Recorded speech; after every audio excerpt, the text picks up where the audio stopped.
સમાચાર સામે આવી રહ્યા છે સાબરકાંઠાથી, જ્યાં સાબરકાંઠાના ઈડરમાં દવાખાને લઈ જવાતા દંપતીને માર માર્યો હોવાની વિગત સામે આવી છે।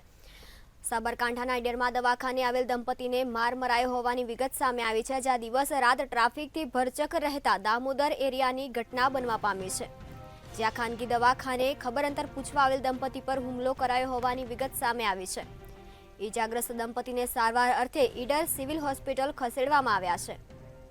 દંપતી પર હુમલો કરનાર માથાભારે શખ્સો સામે લોકોમાં ભારે રોષ ફેલાઈ રહ્યો છે। ઘટનાને પગલે ઈડર પોલીસ સ્ટેશન પર લોકોના ટોળે ટોળા ઉમટ્યા હતા। પોલીસે જાહેરમાં રોફ જમાવનારા શખ્સોને દબોચવા ચક્રો ગતિમાન કર્યા છે।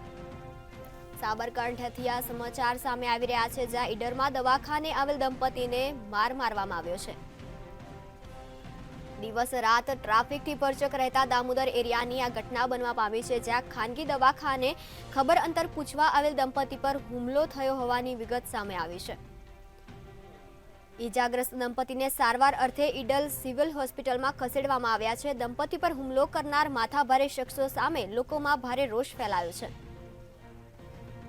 ઘટનાને પગલે ઈડર પોલીસ સ્ટેશન પર લોકોના ટોળે ટોળા ઉમટ્યા હતા। પોલીસે જાહેરમાં રોફ જમાવનારા શખ્સોને દબોચવા માટે ચક્રો ગતિમાન કર્યા છે।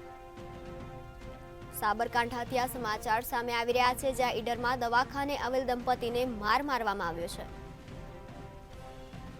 દિવસ રાત ટ્રાફિકથી ભરચક રહેતા દામોદર એરિયામાં આ ઘટના બનવા પામી હતી, જ્યાં ખાનગી દવાખાને ખબર અંતર પૂછવા આવેલ દંપતી પર હુમલો કરવામાં આવ્યો હતો।